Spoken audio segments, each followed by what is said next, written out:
Good morning, everyone. Thank you for joining us for the October 23rd CASI Quarterly Regional Training. The focus of this training is on the oversight of charter school governance. And before we get started, I wanted to share a few housekeeping things with you. The session is being recorded, as you just heard. And the recording will be emailed to all attendees as well as placed on our CASI webpage. I'd like you to take a moment, please, to make sure that your microphone is muted. And if you have any questions along the way, please feel free to put them in the chat. Just know that we will stop periodically to take questions from the audience and to answer questions that are in the chat. Next slide, please. Okay, so if you would like to open the slide deck and follow along, the link should be in the chat. And if it's not, someone's going to drop it there right now. And once you have the slide deck, you can access the resource page, which has a link to all the materials used or mentioned in today's session. You will also have the link to the CASI webpage on the CDE website. Next slide, please. So as you know, if you have joined us before, CASI is a collaboration among the California Charter Authorizing Professionals, the Santa Clara County Office of Education, and the Charter Schools Division at the CDE. I am the executive director. I'm Nifala Fairley, the executive director of the Charter Schools Department at the Santa Clara County Office of Education. And I've had the opportunity to work in a small shop where I monitored and oversaw one charter school. I've also had the opportunity to work here where we have 21 charter schools that we oversee. And my colleague, Dr. Michelle Johnson, has been working in the charter school space for about 6 years and can recall and cite charter school ed code like no one else. Dr. David Patterson, Dave, can you give everybody a wave? Has a broad range of charter experience. He's run a network of charter schools and served as the director of the charter schools office at Alameda County Office of Education. He's currently a board president rather, at CCAP and a board member at Placer County Office of Education. And finally, last but not least, is Tom Hutton. Tom, give everyone a wave. He's the executive director at CCAP and often jokes that he's a recovering charter school attorney, and he was a co-founder and board member of a charter school. And he has served charter schools, authorizers, and school districts. Next slide. And we have several folks from the field who will share their voices with you today. We have Barbara Mandelbaum, from former director of instruction and charter school oversight at Butte. She's now consulting with CCAP and several authorizers. We also have Jeff Hartman from LACO Charter School Office and Indra Ciccarelli from LACO. Next slide. All right, so we want to make sure we know who you are. Just take a moment, please, to rename yourself, which I have not done yet. After your name, please just put the name of your organization, and I will do that too. And then we're going to launch a poll, and we'd like you to answer several questions for us. So one is, what is your role? And then if you're an authorizer, how many charter schools are in your portfolio? And then the third question is, how many years of experience with charter schools do you have? So I'm not sure who's launching the poll today, but can we get that up? Thanks. Okay.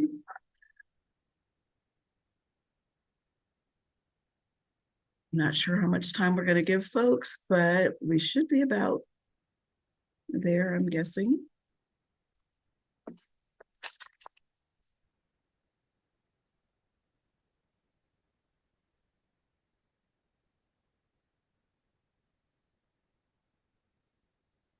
All right, we can share the results to the poll at any time. All right, so wow, very interesting. The majority are either 11 have either 11 or more schools in their portfolio, or 1 to 2 schools. And then folks with kind of middle-sized portfolios are in the middle. Very interesting. And then we have a few folks who are not authorizers. That was question number 2. Sorry. I don't see question. Let me scroll up a little bit so I can see number 1. And most folks here are staff members, and then we have some others, our non-authorizing partners. Already talked about question number 2, and then question number 3. 52% of us have been in the charter school arena for more than 5 years, and 36% for 3 to 5 years. Okay. Thank you for that. Next slide, please. Okay, so just a reminder, CASI is a combined effort of CDE, CCAP, and SCCOE. We're funded through a public charter school grant program administered by CDE, and CCAP and SCCOE are subgrantees charged with doing 2 things. That is providing technical assistance and sharing best practices. Particularly, we are emphasizing small and rural authorizers. So that's who CASI is. Next slide. And our outcomes for today are to discuss charter school law as it relates to governance. We're going to explore how district and COE governance is different from charter school governance. We'll become familiar with the responsibilities, duties, and legal obligations of charter school boards under California nonprofit and public sector laws. And finally, share best practices and tools for governance and oversight. Next slide, please. And now I'm going to hand it off to Dave, I believe. Dave, okay. Mufila just reviewed the outcomes for today. And this is one of our trainings where, unlike our charter chats where we have to move quicker, before we dive into some more content, is there any questions? And if so, quickly, we've got a relatively small number of people. You can either unmute yourself or put it in the chat quickly. And if there are here, and if not, we'll just keep moving. But we have several breaks along the way to do that. Any questions at this point about what we're trying to accomplish for today? Hearing none, seeing none, let's keep going. The next slide, please. Okay, this is a key piece here, and that refers to, frankly, we're talking about charter governance.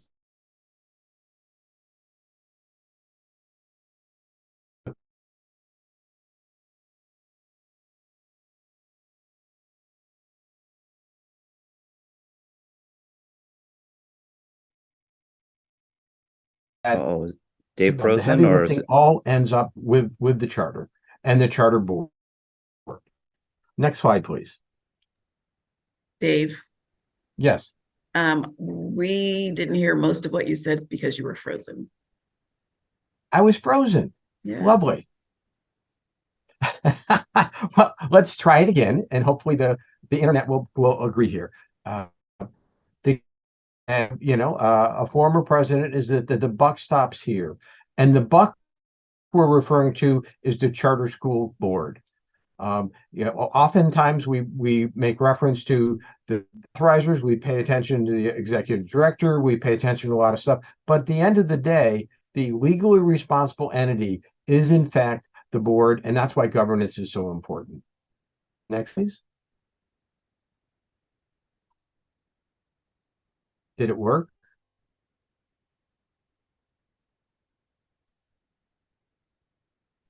Yes, it worked. We heard you fine. Next slide, please. Oh, good. I'm glad somebody popped in. There we are. The next piece we want to cover is setting context here is this unusual thing called the mega. And it's the mega waiver came about when there was a recognition that the Ed Code was, and this is 20 years ago, and many times pretty onerous to get through. The legislature created the mega waiver as a way to ensure that the core concepts of public schools, open to every civil rights protections, were adhered to, but give charter schools substantially flexibility so that they innovate and operate as a performance-based organization. So when you might in your authorizing work here, well, that doesn't apply to us. It may be true. Now, over the years, a number of new provisions of law clearly do apply to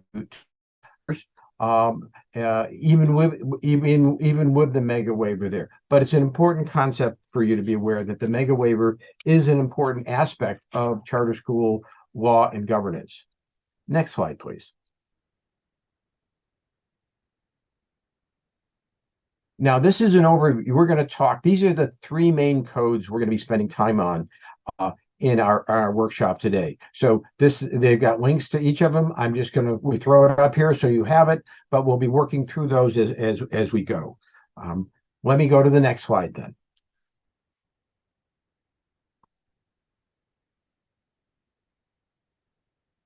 Okay, operation as a nonprofit. These provisions are important, but they're relatively new requirements. California has never had many for-profit operators, but there were some serious abuses by nonprofit operators in other states that led to passing a ban in California for any for-profit operators. Next slide, please. Now, this is a little bit more important and more substantive to deal with. 2 points are being made in this slide. First, there's this idea that the authorizer has the ability to place a single representative on the board of directors. It's clear that the authorizer has that authority in law. Now, we'll just give a little caveat. Placing a person on the board also has legal implications. So it's recommended that you discuss this with your legal counsel. The second piece is probably the most important as you talk about your role as an authorizer and as you work with your board and your administration. It's that it provides a shield for the authorizer from the debts and the obligations of the charters. If a charter messes up in this or that, it's basically operated as or by a nonprofit. And the authorizer has fulfilled their oversight responsibilities. They're in fact giving they're protected from the errors and omissions by the charter school. Let me reinforce that last part. Assuming that the authorizer has fulfilled their oversight responsibilities. Next slide, please. And that I pass it back to Mifla. Actually, you're giving it to me. So the next one that we're going to be talking about is 47604.1. So this one actually sets forth that charter schools are required to comply with the Brown Act, with the Public Records Act, the Conflict of Interest Code, and the Political Reform Act of 1974. Back when the charter codes were originally established, there was implied need to fulfill these, to comply with these items, but now, as of AB 1505, they have been enacted in code in 47604.1. So we're going to get into what the different requirements are a little bit further down in the presentation, but just understand that charter schools do need to comply with these. Next slide. So 47604.32 gives what is exactly authorizers are required to do. Basically, at an absolute minimum, the authorizer is required to identify one staff member, to visit each charter school at least annually, ensure that the charter school complies with all the reports, including the LCAP, and monitor the fiscal condition of the school, and then notify the CDE of renewal, revocation, or if the school closes. That sounds simple, right? Well, oversight is never simple. Next slide.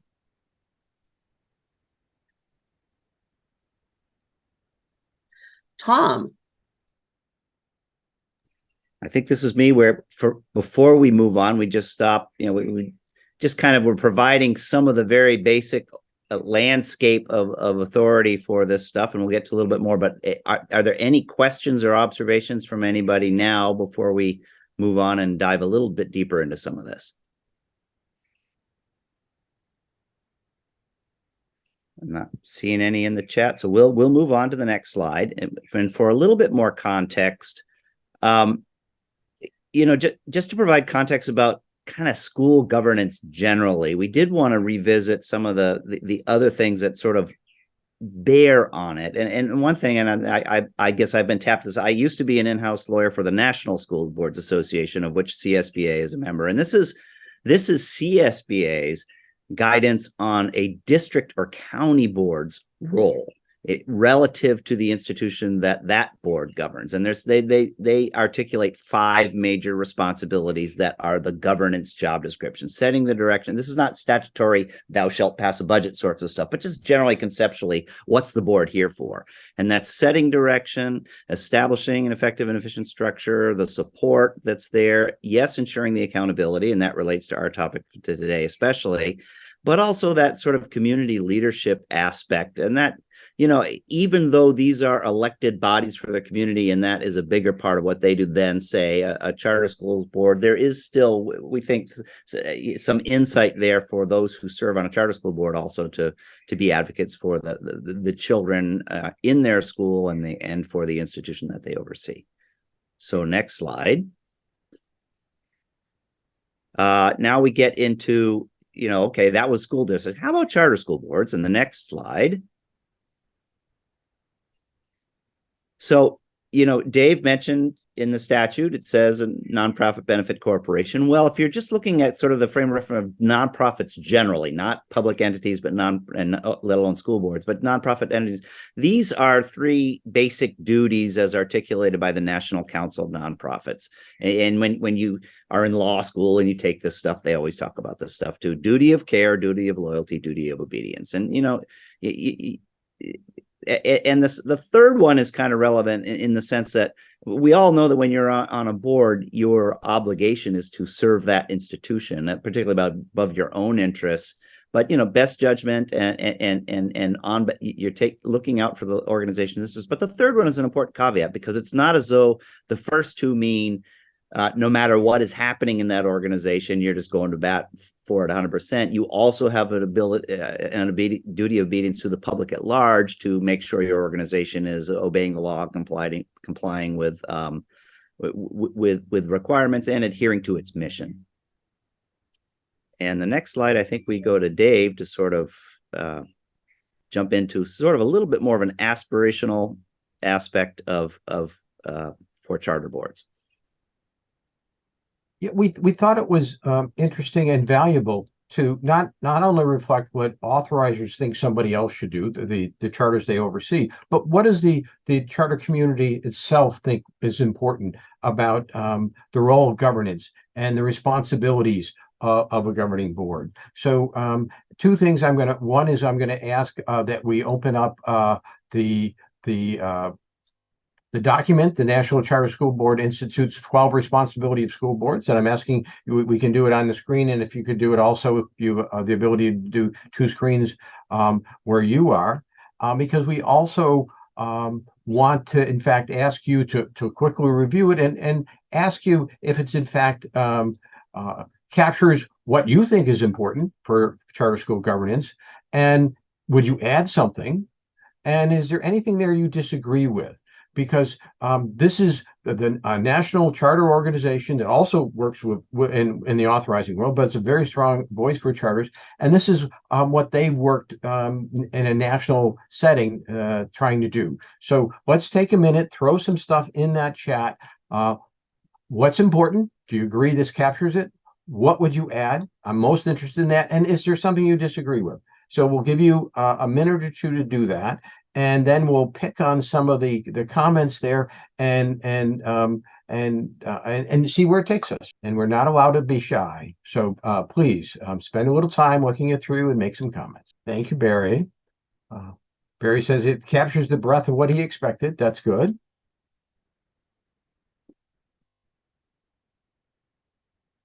Anything that you didn't see there?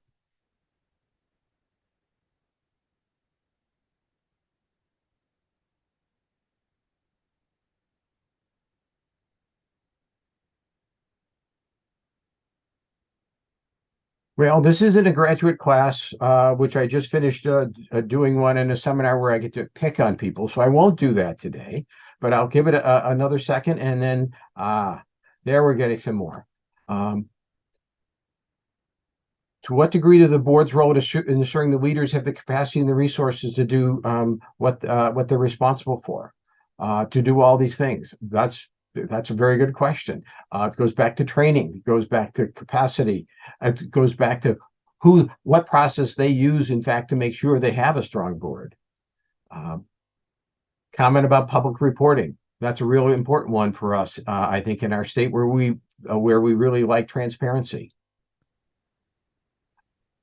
Well, we're on a roll now. Engagement and transparency with the large community. That's Indra, I appreciate that point. And then also the idea that the role of the board sometimes is in fact to push back or to make sure that they're getting what they need out of their staff. The staff may not be aware what it says, but what the board wishes to have. That's why the board has to be clear what they think they need to do their job. Those are all good comments. We capture those. That's great. The idea that the board speaks with one voice. Now that's a discussion that we as school board members, and as it was mentioned, I sit on a county board and I've sat on the local boards, is really important because we certainly can agree, disagree, and all that. But at the end of the day, the board speaks with a single voice because individual members have no standing. It's only as when we act as a board do we have standing, whether it be a district board or a nonprofit charter board. Okay. Well, I hope it's got us thinking a little bit, got our juices, and got you engaged. So I'm ready to move on to the next slide. Let's see here, and then I appropriately pass it back to Michelle.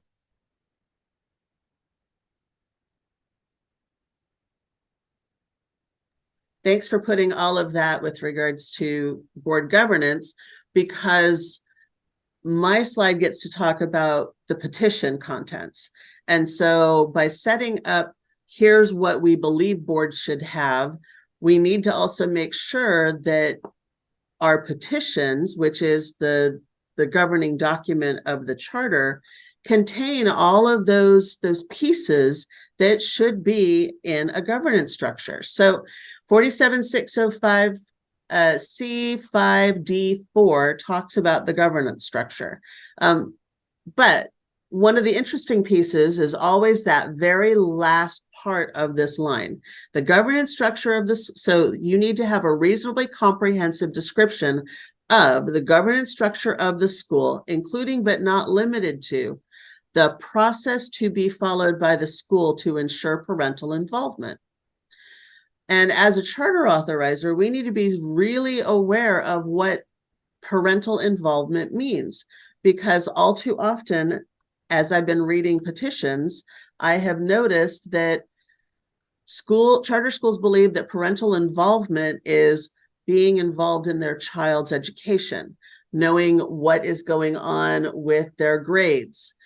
That's not the governance structure of the school. Parental involvement is, how are parents going to be involved in the decision-making process? How are they going to be, this is more than just attending parent-teacher conferences. How are parents involved in school site council? Will they be board members? Will there be an ELAC? How will parents be notified of meetings? All of this information needs to be included in this governance structure section of the petition. Next slide. And I'll hand this back to Dave now. Okay. As we've been talking about this, you might have started to figure out that charters live in two worlds. They live in the world of public entity, clear responsibilities as public entities, Brown Act and all the rest, but they also live in the world of nonprofits.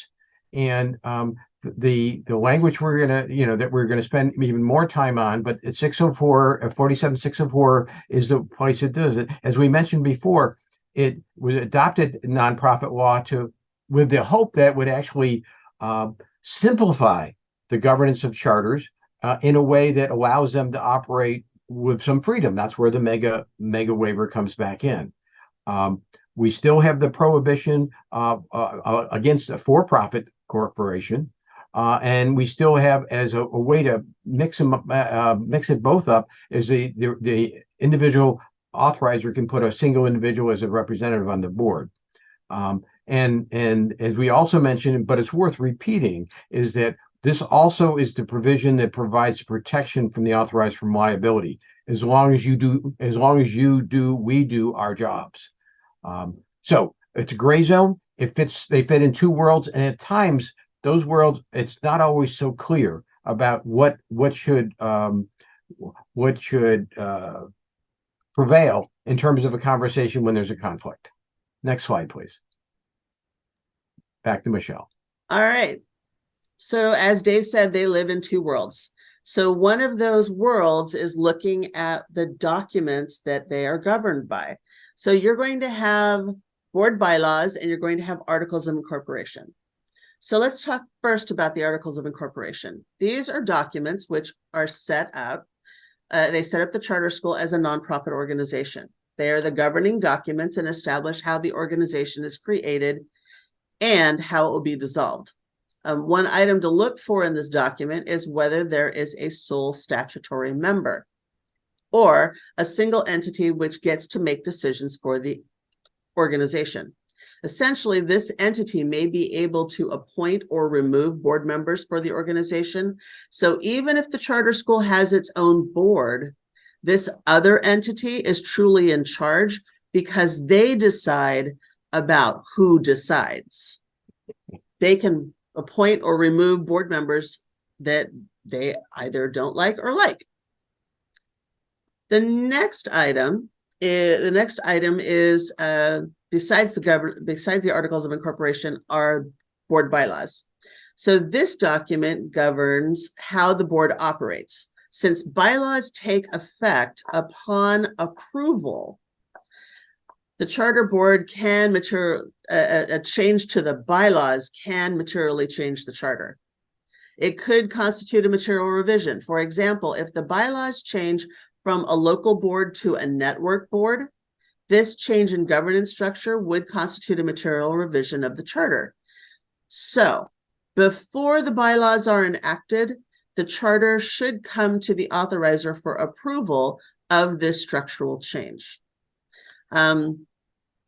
One thing that you should be aware of is put in your MOU that if and when bylaws change, you, the authorizer, are notified and before those bylaws take effect, because it, as I said before, it may be a material revision and you will have to go through the entire material revision process. Make sure that you understand, again, sole statutory members. Also, LAUSD has done a great job of putting in some specific language. They have specific language requirements for their governance compliance. And they actually put it on their website that says that if you, in these various sections, we require this specific language. Not everyone does that for their petitions, but LAUSD does. So if you have questions, you can contact LAUSD and look at their specific requirements. Next slide.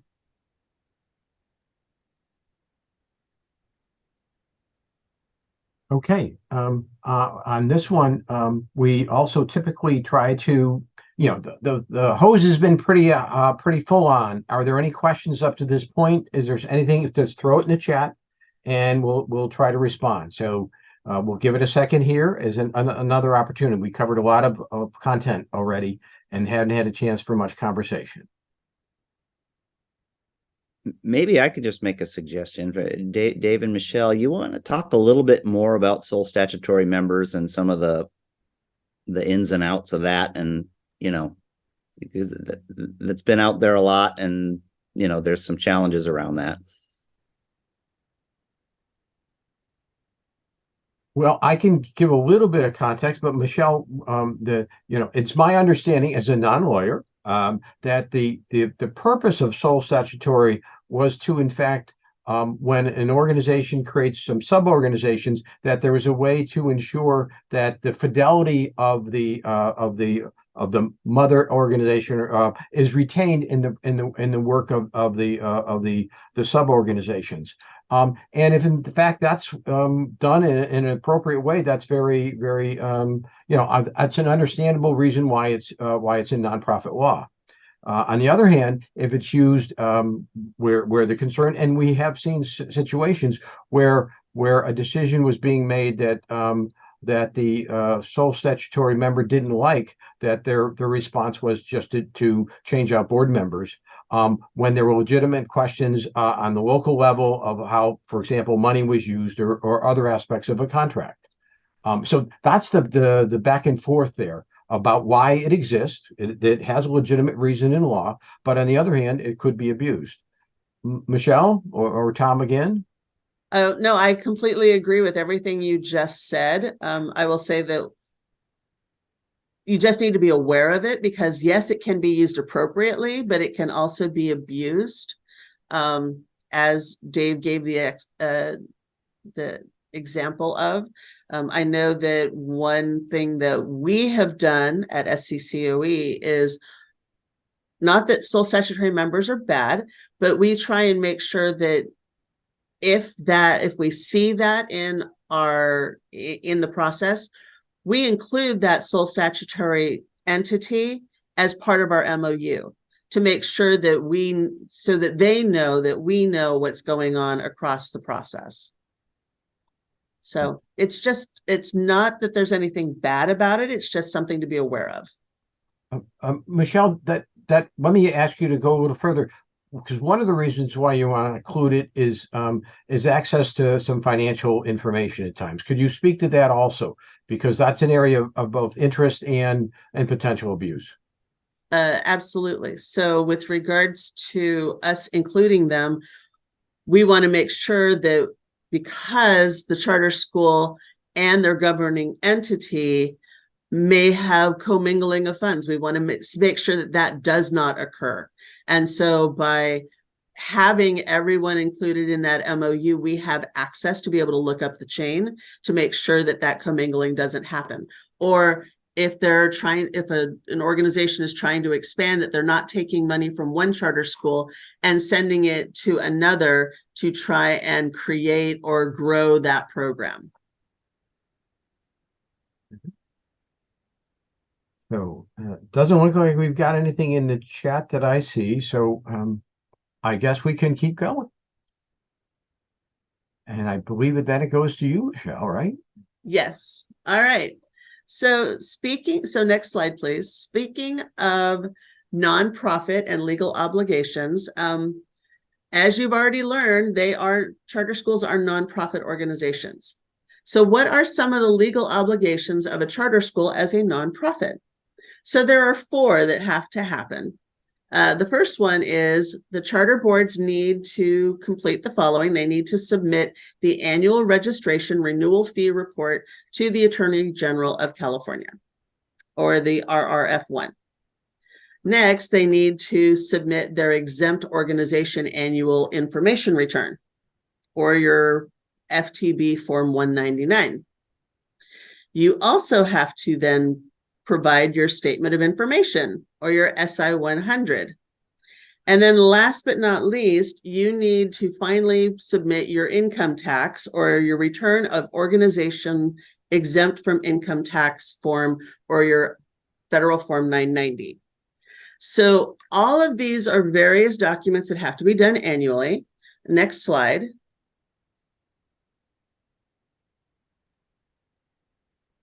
Next slide. Right. Okay. So as I said in a previous slide, we're going to get a little deeper into 47604.1. And now we're here. In general, the same rules apply, but there are some exceptions and differences for charter school. And this is spelled out in greater detail on our reference page, which you can peruse at your leisure. But I did want to point out some of the differences here. So we'll start with the Brown Act. In the Brown Act, charter schools have the same teleconferencing rules as other public entities. However, there are some recording requirements for charter schools based on the number of sites. If you have more than one site, you have to have two-way communication established amongst all the sites. And if you're operating in more than one district, again, you still have to have the two-way communication. But if you are operating in more than one county, you have to hold the meeting in the county where the most students reside, and you have to record that meeting. It can be either video or audio. It has to be at least audio, and you have to post that recording of that meeting on your school website. Government Code 1090. A charter school employee can sit on a charter school board. That's unlike other entities, but they may not vote on any item that directly impacts their own specific employment. Public Records Act, this is the same as it is for other entities. As the authorizer, however, you can utilize the Public Records Act to gain documentation, but you can also use 47604.3, which states that charter schools shall promptly respond to all reasonable inquiries, including financial questions, from authorizers, from the county office and where this charter school is located, or from the state superintendent. So that's a good piece of ed code to have in your back pocket. Let's talk about the Political Reform Act. In the past, charter schools, they have to do the Political Reform Act, which is Form 700 and the Conflict of Interest codes. In the past, they could have just a policy. Now it is required that they have a conflict of interest code, which is approved by the County Board of Supervisors, not your County Board of Education. But if they operate in more than one county, then that code is approved by the Fair Political Practice Commission. The last item, so Education 47604 does require that the petitioner or the charter school has to be a nonprofit. And then last, AB 2158, that's brand new. It requires that ethics training happens for board members every 2 years. This does apply to charter schools as well. So I know that was a lot of information. Are there any questions about 47604? Because there's a lot in 47604.1. I think Barbara, was your question that in the chat related to this? Yes, and I didn't put a question mark. I apologize. So the piece that I struggle with in the government code is an employee, or A, would imply one, and then there are some charter schools that have multiple. So a school leader, a staff member, and even a CBO. And in that case, it just doesn't feel legitimate to me. And yet it seems like there's not much to be done about it. There's not much to be done, but remember it says you cannot take action on an item that directly impacts your own employment. So if they're talking about a contract and they have to recuse themselves, 3 of them could remove them out of having a quorum for that entire decision. So they really need to take a look at that, and you need to take a look at that section as the authorizer in their petition when it comes up for renewal. Because if it is now required that you have to put in who those board members are and their basic information as part of that petition. So you can go back and say, this is not a reasonably comprehensive description. This is not workable. Because they Yeah. wouldn't be able they wouldn't have quorum, or they wouldn't be able to take action. To that, I would just add, and this is not, a function of statutory authority or the authorizer veto power or anything like that. As a practical matter in discussing with people, I have seen schools where two things can make that challenging. One is you've got a school leader who's been brought in to, do some school improvement stuff. And depending on the bylaws, there was a time when there was a very kind of like, oh, it's very like grassroots and teacher empowerment. And that was the original vision of charters way back in the day with Al Shanker. And you have a board that's like heavily filled with employees, and the school leader is having to make very difficult decisions about school improvement, let alone a budget problem. And we've got to cut the budget. That can make it a very, very awkward situation, even when people are recusing themselves. It's very tough. So those are, again, that's not to say that the authorizer has a veto power over that kind of thing, but to make sure that people are thinking that through. And I also struggle with the fact that there's no recourse for families to have a legitimate complaint or concern about a school leader, or even have due process when it's so heavily weighted towards staff. And so a little bit more historical context may be helpful here, because the question might be, why would we even do this? And that is, it goes back to Tom's point. There are some states where the majority of people on the board need to be teachers. It was developed, as Tom said, Al Shanker stuff.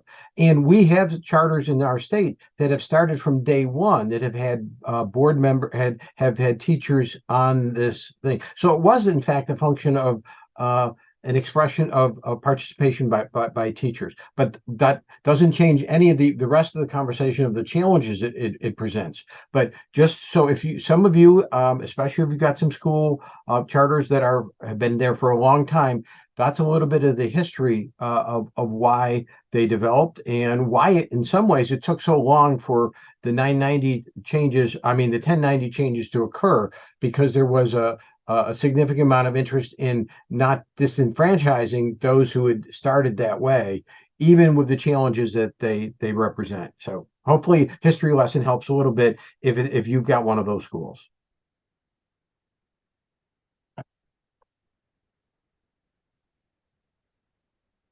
Okay.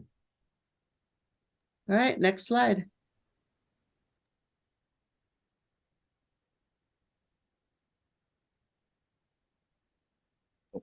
So at this point, we wanted to make sure that we had a conversation, just generally that you've heard from CCAP and from Cassie and from many of our authorizers in state, and even the national conversations, trying to get beyond just compliance checklists in terms of meaningful authorizer charter school relationships. So we wanted to make sure that while we've styled this presentation and training the oversight of charter boards, that we talked about sort of more broadly how the authorizer engages with charter boards. Some of that is, yes, compliance related and accountability related, but there's also just, other aspects of the relationship that are really important. Again, if you hearken back to the Ed Code about what our duty is as an authorizer, you don't see really anything in this very, very short checklist that relates to this relationship between the authorizer and the governing board per se, let alone beyond a sort of a compliance and formalized relationship. But we did want to explore that a little bit, and I think the next slide, Mifal is going to help us kick off a conversation by looking at an example of a governance challenge that may prompt some thinking on our parts about the authorizer role. Before we go that, there is a question in the chat that I think it might be appropriate to answer at this point, from Kristen. Can an employee be a board member, relative of a director be a board member? And for that, there is nonprofit law, and this because it's an incorporated piece for nonprofit that does have restrictions on both a concept called interested parties and how those are defined. And an interested party would be someone that would be relating to if they receive compensation or something, like an employee. So there are a set of rules that relate to that and put some limitations on that. But you have to go to nonprofit law to make sure you understand that. So I hope that helps, Kristen. I'm sorry. Go back to where we Oh, are. but And I Michelle think has we're something about to add to move. that, though.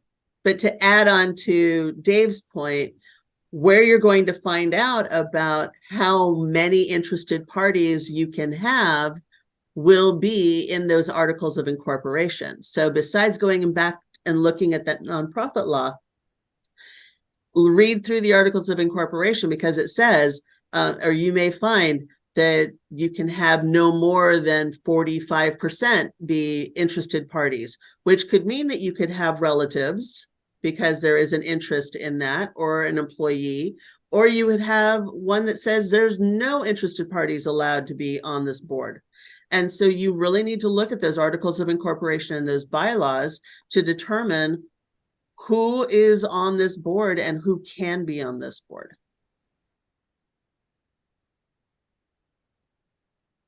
Okay, next slide, please. So in this next activity, we're gonna put what you've learned to use. There is a link in the chat for a brief text, an excerpt from an audit done by FICMAT on the Ezekiel Tafoya Alvarado Academy. So I'd like you to access that link.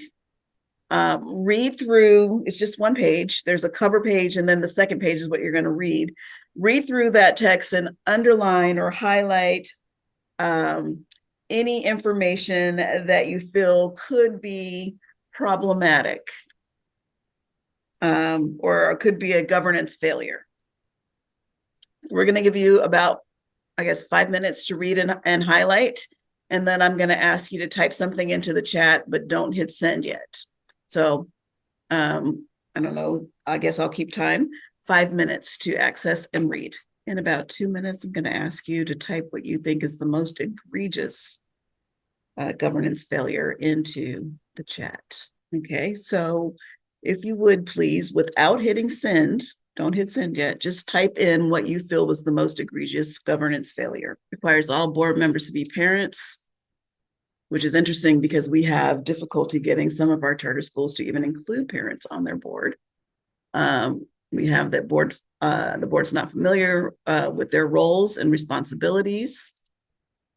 Why might that be a problem? Anyone want to come off chat and talk about that one? Matt? Well, if they don't know what they're supposed to be doing, they're going to take their guidance from the executive director, which they're just there like to check a box. Like, I have board members, but he's still, it's like it's a one man. Okay, no reference, thank you, Matt. No reference whatsoever to board policy or ARs. All packets were collected by the former executive director following the meeting's adjournment. I think that this one is horrible also, Jeff. Not only were the packets collected after the meetings, but they didn't get them until they arrived. The board members didn't get their packets till they showed up. So there was no way for them to read ahead, be prepared to ask questions or anything like that. Again, board members not familiar with their responsibilities. Board members receive packets not following Brown Act expenditures as consent item. Should be an action item. Anyone want to talk about that one? Michelle Giacomini. Well, I just want to say that, remember, sorry, I just want to get on my soapbox for a second, but if there had been good oversight, better oversight, any oversight, a lot of this wouldn't have happened, right? I mean, if someone from the authorizer had gone to a board meeting or had been asking for minutes or done anything, a lot of this wouldn't have been happening. So there's a chance that a lot of this might not have been happening. So this is just a really sad case, this fraud case. Mm-hmm. So this whole thing just like makes my stomach hurt more than many of these. So there's just so many things wrong with this one. And this was only 4 years that we tested on this one. So imagine if we had gone longer. This is just 4 years. So if you read this one, it's just a horrific. I mean, there's times you want to like think, oh my God, are you making this stuff up? So this one's really bad. It's the good news for the school is there's some really good things happening at the school, and the bad player is gone, and it seems like they're going to be able to keep going. And so the school itself is not a bad school, but there was some really bad stuff going, and it's like you can't make this stuff up, but better oversight could have stopped a lot of this, because I mean, the idea of what was going on just at the board meeting, if somebody had been providing oversight, I think a lot of this could have been stopped at the beginning. That's just my. Thank you for Right. sharing that. So this is, in my opinion, is recommended reading. It's not something you want to read to like fall asleep at night, because it is like outrageous and mind-blowing, and it's like Michelle said, you can't make it up. It seems like fiction. Yeah. So Nicola- I recommend that you Yeah. take a read. Yeah. What other? I'm saying, yeah, go ahead. Let me add to add on to Michelle's point. You know, we talk about checklists, we talk about a lot of things that are important tools, but here, frankly, even if those weren't there, just the presence of somebody, a representative. Now, I'm not saying somebody sitting on their board, that's a different thing, but just somebody showing up. You know, even if they weren't an expert on oversight, the fact that they saw this stuff would just have, you know, put up warning signs all the way. And the fact that, as Michelle said, this was only covering 4 years. How long, you know, the idea that as authorizers, sometimes just showing up is in fact a powerful tool. And I just want to make that point. We can have all our other things, but showing up and seeing if the school's really there, and attending a board meeting, and all that are powerful tools in themselves. Yes, thank you. Okay, so Kathy says there was a lack of training for government board members. Egregious because it would have covered knowledge and board policies, admin regs, required postings of agenda. I don't even remember if this addressed whether or not the agendas were posted, but I'm going to guess not, if the board members were receiving the packets when they showed up. Yeah, I don't even think we went that far, to be honest. I don't remember if we even covered that in this review, if about the postings. I don't remember. I think that there were so many other things. I don't even know if we went there, to be honest. Yeah. Mm-hmm. Okay, so I'm going to give you a few minutes to read through these, and you can come off mute if you'd like, and just add whatever you want about these.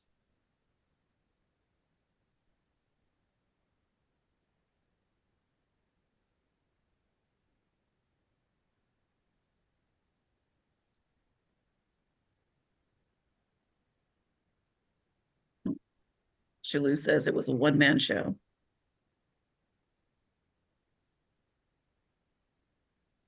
All right. Tom and Michelle, do you guys have anything you want to add about these governance failures? Just a couple of big picture observations. I mean, so when I was an authorizer, we had, you know, a portfolio of schools that, to be very blunt, really thought of themselves and were treated by everybody in the system as basically kind of PTAs. They were very representational with teachers and parents and community, and it was really kind of cheerleaders for the schools, and that wasn't getting the governance job done.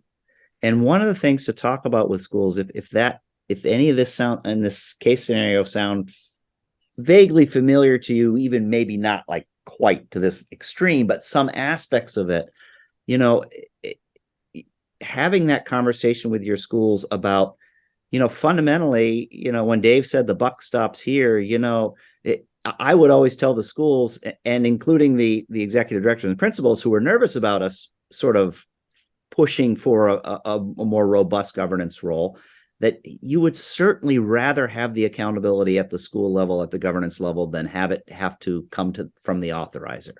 And that doesn't mean that there isn't a need for the authorizer role, but the first buck stops with the charter school's own governing board. And you would rather have those conversations with your own board than difficult conversations with your authorizer. So, and every single time I've seen a school that is really struggling, whether that's on the academic side or let alone the fiscal side, invariably there's a very significant governance aspect to that scenario. So I think, this is in the self-interest of the schools to have these conversations about how robust their governance role is, and is it being treated not as an afterthought but fundamental. And I see Indra has his hand up as well. Indra. Yeah, thanks. I was just going to mention part of the reason I saw one of the biggest issues is that requirement for them to all be parents. I feel like that leads to everything else, right? I'm making sure that everybody on that board, one, there's not going to be a lot of history, right? Because they're going to, every so many years, I'm going to have completely new board members. I'm not looking for experience. Like, are you do you have experience with being a board member? Having that mix that we always require of, like, do you have somebody who knows legal? Do you have somebody who knows education? Do you have somebody who knows finance? You're just pulling these people that also you have some maybe power over, right? Because they don't want to, their kid is in your school and you've got a certain amount of influence over them and how their kid is doing in that school, and whether they're, that parent's going to have some fear, right? So you pulled this whole group that you're basically ensuring it's going to be a one-man show by having they're not going to know all of the things, and they're not going to give the pushback that you would expect of a good board member. So I think that's an issue. And I know when we review our board meetings, it's one of the things we're always listening for is, like, do we hear pushback from board members? Do we hear them asking critical questions of their executive as they're making reports? And, do we hear some debate between board members and the ed leaders and things like that? Or is it all just sort of rubber stamped? And Indra, while we have you here, how often do you all attend your charter's board meetings? We don't really attend, but I know in the breakout we're going to talk about it. We require all of our schools to record all of their board meetings. Okay. And we listen to every single board meeting. And I will say, just the act of doing that, I think to your point of, like, them knowing, like, feeling that accountability, we'll hear that on the recordings, they'll be like, well, LACO's listening, so, maybe we should do this a different way, or, like, we'll hear them, like, make self-corrections because they know they're being recorded and that we're going to listen to it at some point. Okay.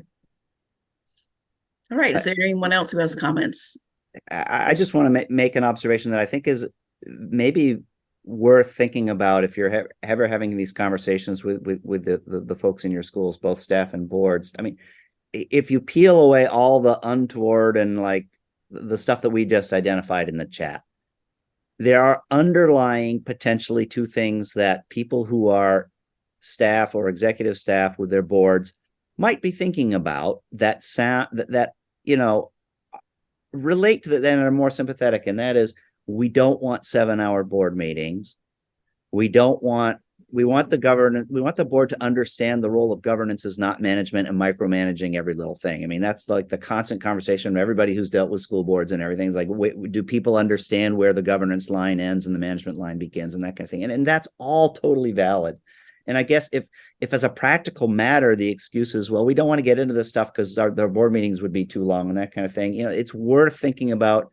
Do you have a committee structure on your board where, you have a finance committee and they're the ones, so everybody isn't going through every line item, but there is a governance set of eyes. There's lots of ways around the legitimate challenges that people have with, well, how's this going to work as a practical matter? We're really busy, blah, blah, blah, to make sure that there's still a governance role. And it's worth, exploring those things with schools that are wrestling with that. And so let me also try to close with a comment. The challenges of nonprofit boards, charters are not, the nonprofits have this as an issue throughout the sector because it's volunteer and it's that. but I also have to tell you, as someone who sat on elementary school boards, unified boards, and now a county board, this also was a challenge for school boards. The difference is that there are a lot of built-in safety nets for a failure by a school district that don't exist for a number of reasons for charters. If the county review for the fiscal oversight, there's a number of things that protect the failure of governance on a school district or a county board that don't exist. Some of that is purposeful in the sense that if the charter can't cut it, then they shouldn't go forward. But we do need to recognize the balance here. When you have more external controls, you have less flexibility, you have less innovation, you have more risk. And that's true just on general governance as well as ability to survive fraud or to avoid fraud. But on the other hand, if you do have if you don't have those safety nets, that does mean, as I think others have said, you need more of a focus on training. They need more oversight as to quality of the piece, not necessarily a checklist approach. And I think that's an area of that California needs to do more work, and that many states have doing that. I think for the first time, the requirement of some even fundamental training of board members, in this case, both traditional district and county board members as well as charter, is a good step forward. All right. Thank you for that final word, Tom. Dave, and we are going to move on to the next slide, which is Tom. And actually, just before we do, I'd like to note that Ernestine dropped a link into the chat about some embezzlement in a school district, not at a charter school, but in a school district, in case you want to take a look. Tom. Yeah, so we've alluded to some of the things already in the discussion we just had, but there's a lot of ways in which authorizers can engage their boards that aren't, it's not spelled out in Ed Code, but ways of making sure that direct authorizer to board relationship emphasizes the importance of governance and frankly gives the authorizer a better read on what's going on in the school. So it could be, and this is not an exhaustive list, and this is not like do all of them. It could be this versus that, but just as some examples, you can have, when you have your annual site visit to your school, you can make sure we'd like to speak to some board members or even the board. If that's those logistics involved, these people are usually working, and so when you have your meeting matters, attending their board meetings. Maybe once a year. I've seen, if you skip down to the next to last bullet point, I've seen some authorizers that every board, every of their charter boards has a standing agenda item that says anything from the authorizer, so that if the authorizer does show up and has some things to talk about, it's already been agendized. And that doesn't mean they go every time. I've seen authorizers who do that. They have a small enough portfolio, or that they make it a practice to go to every single meeting, or at least for part of the meeting. But that's one way of making sure you're always on the agenda. If there's something you want to discuss and have the board hear directly from the authorizer versus via the staff. Review of those governing documents that Michelle walked us through. And Indra and Jeff will talk. Some of these things we'll talk about later in breakout groups. You can explore a little bit more some of these things as we're going when we get to breakouts here shortly.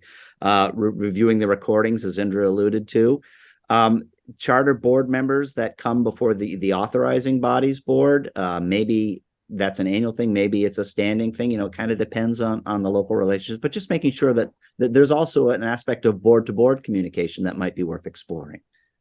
Next slide. And this is really the bottom line. And Dave made this point about the buck stopping and ever since then, that understanding that it really is in the end the board and not the staff and not the CMO that holds the charter, that's a party to the MOU, that has the legal relationship with the authorizer. And everybody kind of proceeding from that premise, it's very important to inform the larger discussion about this is why this stuff really matters. In the end, if something goes south, the conversation that we're having is with the board. And of course, it all has implications for the board independence. All those things that were mapped out in the FCMAT extraordinary audit. implications for, who selects the board. We talked about there's some issues with sole statutory member that can, it's an attempt to preserve the coherence and the mission and that sort of thing. But generally speaking, it's a good practice when the board that itself is finding its new members. And alluding to the discussion that we had about, well, it's all parents and this sort of thing, besides the practical aspects that Indra and Barbara raised, is the lens about board composition thinking about things like a skills inventory. I talked about, I had a portfolio that it was all a representational model, like democracy, who's at the table, and with no regard to, does anybody here understand finance? Does anybody have a legal background? Does anybody have the educational background? And those things can really help form a solid board. You rely on your staff to be the professionals on that stuff, but thinking about skills inventory for your board members is very valuable. Next slide. So this is just a kind of a big picture contextual thing to think about. And our point here is, this is not only valuable for authorizers to think about. And by the way, this is so CCAP, when we kind of launched CCAP getting going, we published a white paper called Chartering 2.0, and we said, these are really the big picture questions, and 3 of them will be very familiar because they're the 3 legs of the stool, sort of from an authorizer oversight standpoint. But the 4th is the one that's finding itself discussed about more and finding its way into ed code with things like the community interest provision and that sort of thing. But these are big picture questions that inform any discussion about educational governance. And our point here is, these we think are valuable. We frame them sort of as an authorizer thing, but really for the chartering board itself to think about. Can I, as a member of the charter board, satisfactorily answer these questions in my own mind about, if I'm having a conversation in the governance role for this educational institution, what do I think about these 4 questions? And so we wanted to just share those, and because when you're thinking about having a conversation with the governing board or with an entity that maybe doesn't have the kind of robust governance you might think about, these are the big picture sorts of things that a governing board ought to be able to answer to a satisfaction. And if they're thinking about these questions, and you realize, gosh, I'm a parent and I want to support the school and everything, great, but I never thought of my role as being this. This is a nice way to sort of prompt those thoughts about, well, who do we have at the table here? And, all the sort of in the weeds stuff we talked about can find a grounding in a conversation like this. Dave, did you have anything you wanted to add to that? Because you had a lot to do with the white paper and the formulation of the. No, I think you covered it. It's good to go back to the 4 essential questions. And the point you made is that the board as an entity should be able to answer these questions well and thoughtfully for their school. And that's the test I often use in the beginning of the day or the end of the day for such a board when I'm doing training, both for an authorizer as well as for charter board. All right, well, let's go to the next slide and pause again to solicit any questions or observations, suggestions, because after this, we're going to have the opportunity to break into some smaller groups and discuss in more detail some of the sorts of ideas and practices and tools that we've been talking about so far. But for now, for the benefit of the group of a whole, are there any questions or observations people would like to make based on what we've talked about at this point?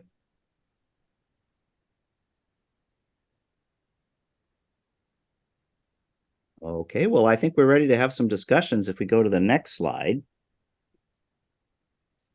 So, and I'll have to get some help from my colleagues about the logistics of how we want this to work to sort of deploy people to their breakout groups. But this is the menu on offer for a breakout discussion.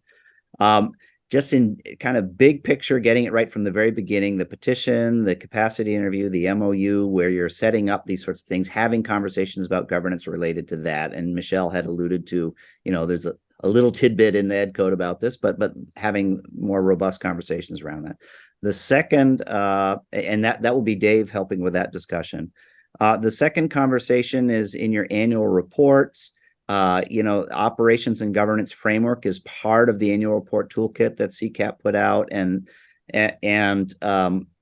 Barbara has been doing some good work with some folks on that and adapting it. These are tended to be adaptable to your local circumstances and making sure that it works for a small authorizer.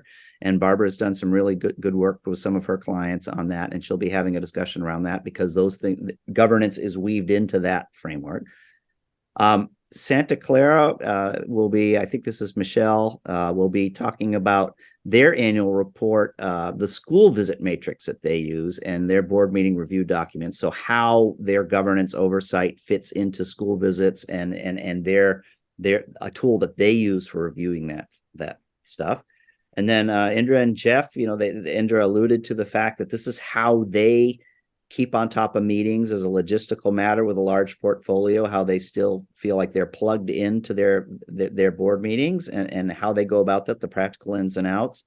And then I'll be in the fifth room, that kind of a catch-all about that sort of bullet point list of different ways of engaging beyond compliance with the board, if you want to discuss any of that. And what we'd like to ask for these is, hear from the person who's kind of sharing a little bit of ideas or experiences or tools that they use. Ask your questions about that, but also maybe just have a little conversation, reflect on,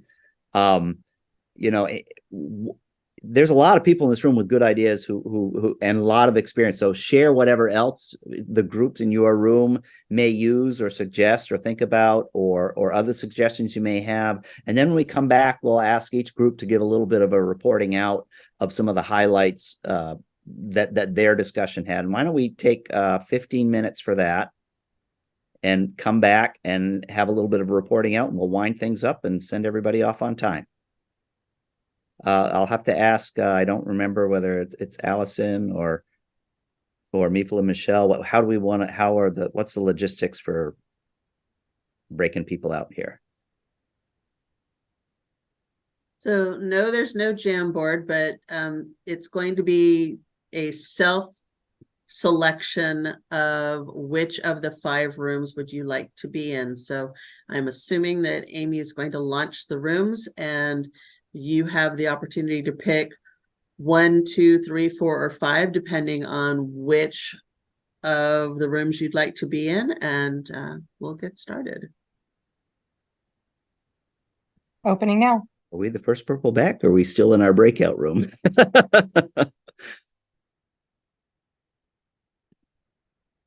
Oh no, I see everybody's here. I just wanted we were right in the middle of answering a question for Matt. I don't know, we also work a lot with connecting our schools together. So if we have a school that's really struggling, we'll tell them, well, here's a school that's really doing a good job of it. Reach out and they can help you.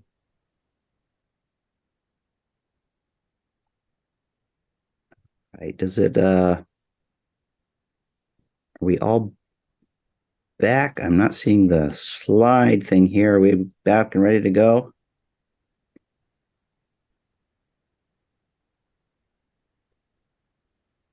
While we're getting that up, why don't we do this? Why don't we just start going through the list and asking, what are the highlights from your conversation? And we'll take them in order. So we'll ask Dave to kick things off. Well, ours was a relatively small group, I guess I'll pick on Ryan and Glenn County because they raised some interesting circumstances in there, which is that they have 2 dependent charters and then 1 independent charter. And based on some of the conversation that we were having here, we talked about the type of tools you can use, an MOU, the initial matrix you might use, and the type of review you might do in the process of capacity interviews. And the point there on a capacity interview was it can be done for renewals also. It's a very powerful tool. But Ryan's main point was he also, because in that case for the 2 dependent charters, he was thinking, is there some other vehicle where the board could set up a governing board separate from themselves, or we talked about an advisory board potentially to still have the legal responsibilities there, but also provide that board with people that are fully dedicated to the one job of making sure that school is good. Ryan, anyone else want to add to that? Hearing not, pass it on. Oh, Ryan. Okay, I'm sorry, Ryan. Didn't want to cut you off. Unmute. Ryan, you need to unmute. Ryan, unmute. Sorry, I hit it twice. No, just talking about the establishing multiple layers and dedicated people to support those school sites. So thank you, Dave. All right, and let's go. Anybody else, Dave, from your group that has anything to add, or? Okay, well, let's go on to group 2, and that was Barbara. Hi there. So essentially the work that we've been doing is taking the CCAP board report that is on the website and breaking it into 2 parts to make it more manageable. So there's this higher level board report that is fed from a staff report. And in our group, there are 2 data points that I saw today. I just want to highlight really quick. In the poll, I saw the portfolios are growing and people are staying in their position longer. And that data really caught my attention because when we first started this work with CarsNet years ago, the joke was if you've been doing this a year, you're an expert. And it seems like that's changing.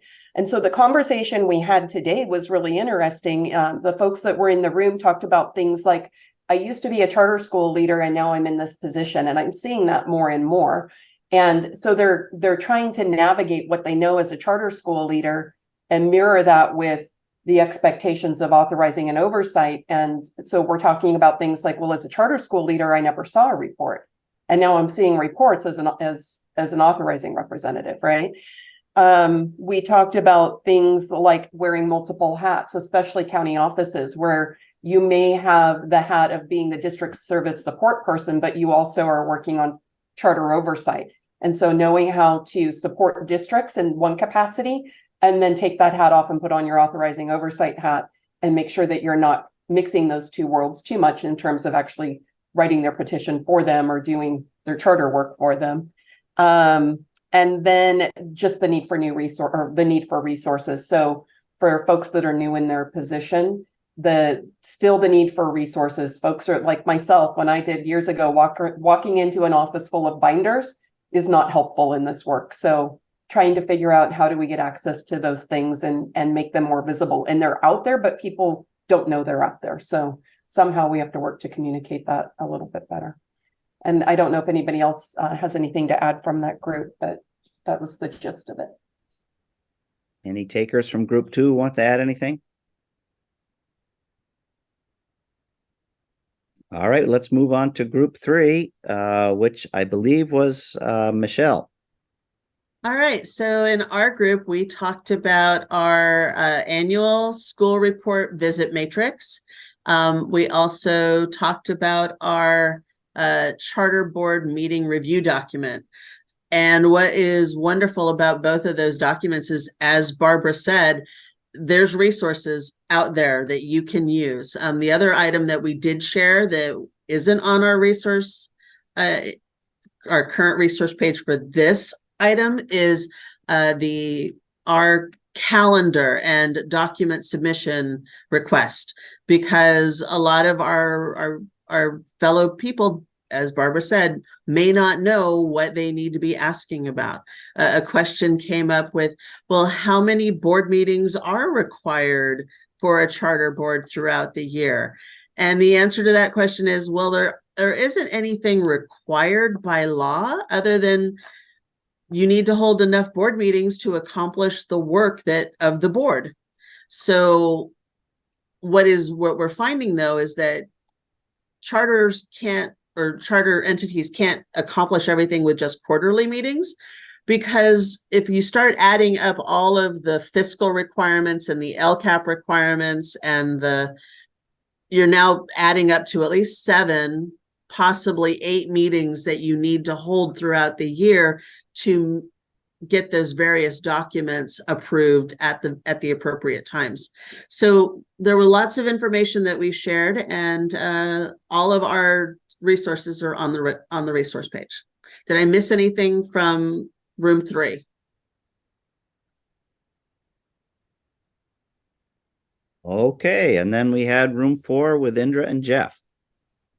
So for ours, basically, the first thing is get the audio, right? Or Zoom video recording. And how to do that, you may have to work a little bit, but we incorporate it into the MOU and we require it on petition submission. So even to get approved, they need to okay that, so it's easier. But to get that recording is very important. Then now you've got hours of board meetings, and so you have to figure out a way to try to get it down and summarize it. And so we have tools basically to go through and summarize each board meeting, and then for the year summarize all the board meetings for the year, so that you can worry about compliance and give feedback to schools. And then something I didn't mention, but it was something else that we try to do, is at the end of the year, when we do our end of the year report, we invite a board member to that meeting, so that there is at least one touch point with a board member where they're getting feedback for the whole year directly to the board member. But some of the tools for compliance on agendas and Brown Act compliance and all the requirements, we kind of have that in a form so that we can try to keep an eye on it. And another important thing is timestamps. If you put timestamps in your summary document, it'll really help you out, or a future coordinator who takes over for you, to go back in time, and they can skip straight to the part of the audio that they want to re-listen to. And you can also use that for maybe pulling out quotes from board members, or from parents that are at public comment or something like that. So trying to remember, when you're listening to audio, do it thoughtfully so that you don't have to do it again, right? You don't want to listen to the 3-hour board meeting twice. Summarize it, take some notes, put it into a form, and then you just have that form to zip through. Yeah, and I think our group really looked at, like, there is this movement towards doing this as a best practice, right, for everybody, of having these recorded meetings. And then we talked a little bit about the end too, of, like, when you're getting pushback. And I think, the question is sort of like, well, why wouldn't you do this, right? In terms of transparency for your community, and having documentation for your own liability that you've done all of these things correct. So and it's a public meeting, so you can use Michelle's Ed Code citation. This is a reasonable request from the authorizer. This isn't a private meeting, right? You're not asking for closed session audio. You're asking for open session audio. And so there's really no reason for them to justify not providing it.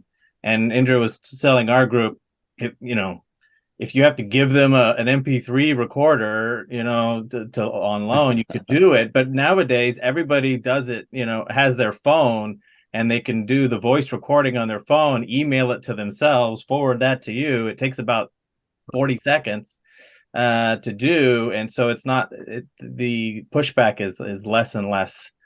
Yeah, we talked about it. Technology has made things so much easier. We've had this requirement for at least 10 plus years. And, maybe back in the beginning, it was a little bit more difficult. And we were loaning out or giving out the MP3 players more and stuff. But nowadays, the technology, it's so ubiquitous and so easy that there shouldn't be too much of an argument to be able to do this. Got it. Any other feedback from your group, guys? Anybody from group 4 want to chime in? All right, thank you. Well, I couldn't unmute fast enough. Just wanted to know if the lay code document that was shared is in our resource sheet. Jeff, Indra, do you know? Did you guys share it with us to put on the resource sheet? I haven't yet. I thought we did, but we can send it again just to make sure. We can always add it. Yep. We'll point people to the resources again at the end. And again, all the resources that we've alluded to in this presentation will be on the resource page, which will be on the CDE CASI website. I can confirm that it's on there. The Laker track audio review template is there. Thank you. Thank you, Allison. Also wondering if you could share the MOU language requiring the audio. Oh, that's a useful addition as well. Yeah.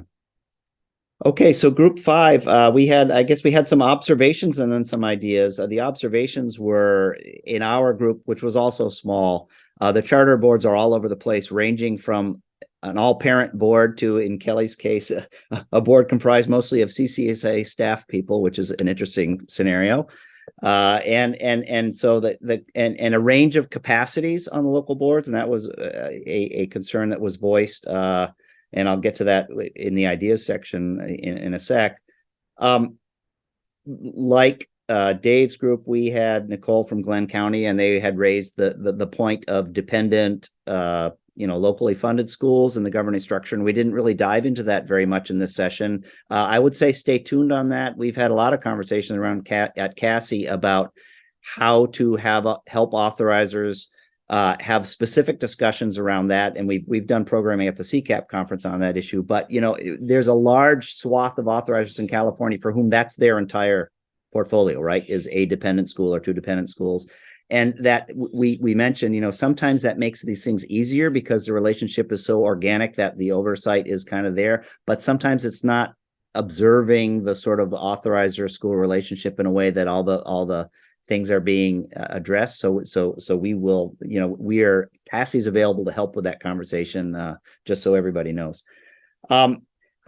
We had some sentiment that, this stuff is great, but depending on where you are in an authorizer relationship, there's some detailed proposals that maybe next year or the year after that attend to the basics first. And we get that. That's sort of a recurring theme in our work for authorizer, but again, the importance of that communication we've alluded to in this session. In terms of ideas, some reflections on that direct board-to-board communication being valuable not only for the charter boards but for your own authorizing board to understand that these boards are there and that's the relationship, and those kind of formalized communications can be valuable.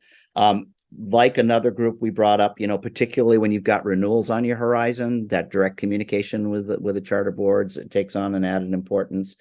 And then as a practical matter, if training is the issue, it's not unknown for authorizers to provide training for charter boards. They've got CCSA, they've got CSDC. There's lots of groups out there that serve the schools, but an authorizer doing something local that lets them hear from you directly and kind of reinforces some messages about the governing board's role can be a valuable thing to think about. And then Amanda from Sacramento brought up that in some cases the real challenge, you've got a whole portfolio of mom and pop schools that struggle to get the kind of board members that would maybe be able to embrace a more robust governance role like we've talked about.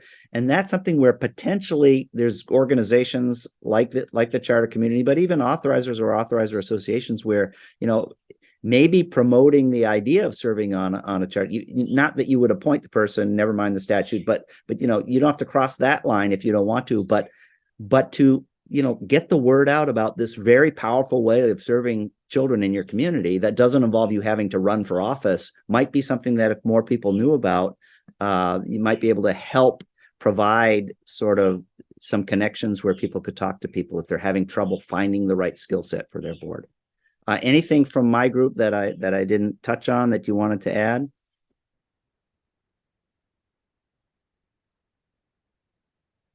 I guess we can move on and wrap this thing up by pointing you to some resources and upcoming events and other exciting stuff. So next slide. Okay, so we would love to hear your feedback about the session. So in the chat, there is a link to a very short survey. We would really appreciate you giving us your input. Next slide. You can plug into CASI and CCAP. The bottom line is you're not alone, and we can always come out and support you on things that you need. It doesn't have to be something that we're doing for a quarterly regional training. You can reach out to us for a training on whatever it is that you need. Okay, next slide, please. Okay, can someone put the survey link in the chat again? Okay, it's there. Okay, next slide. So you can reach us by website, listserv, and email. You have on this slide links to the way to join the listserv, a link to our web page at the CDE's website, and our email address is here in case you want to send a question. Next slide. And I'm going to chime in for just a second. I'm looking at the responses, and right now we have 0. So please respond to our survey. We do take all of your feedback very, very seriously.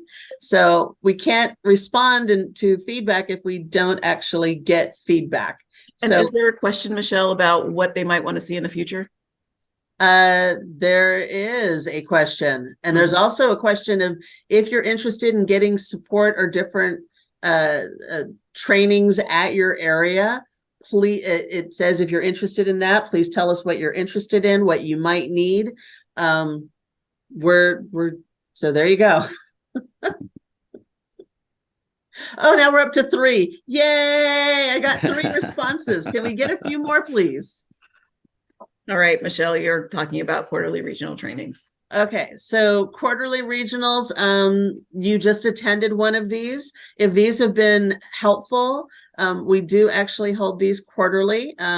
So 4 times a year, we try and meet also in person, North, Central, and South, but most of the time these are virtual, and we are looking for new and upcoming ideas for trainings. Next slide. So we also have other local trainings. If you're, as we said, if you're interested in getting any of those, we are more than happy to do Charter Authorizing 101, but we also have all the other different trainings or something that you might need information on. Next slide.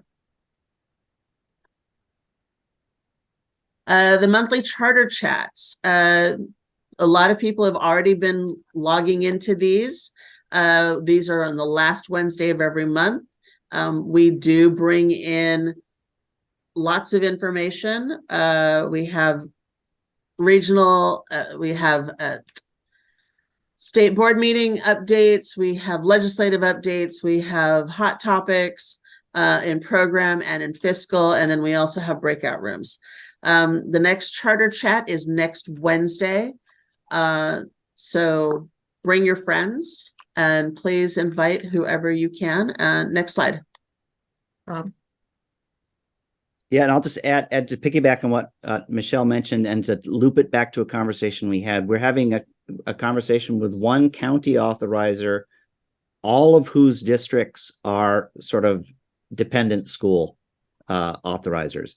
And he is asking us to come and do a training that is kind of Charters 101, but his observation is that there's not a lot of authorizer hat wearing among those districts. And so to have a 101, but with a specific focus on dependent schools. So if that's your scenario, we're already at work on that. And if you think there's a need locally, let us know.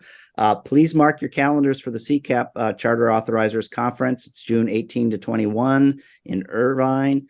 The website is there. It'll be on the resource pages. We always have a strong CASI presence there in the way of our 101 pre-conference and also some sessions.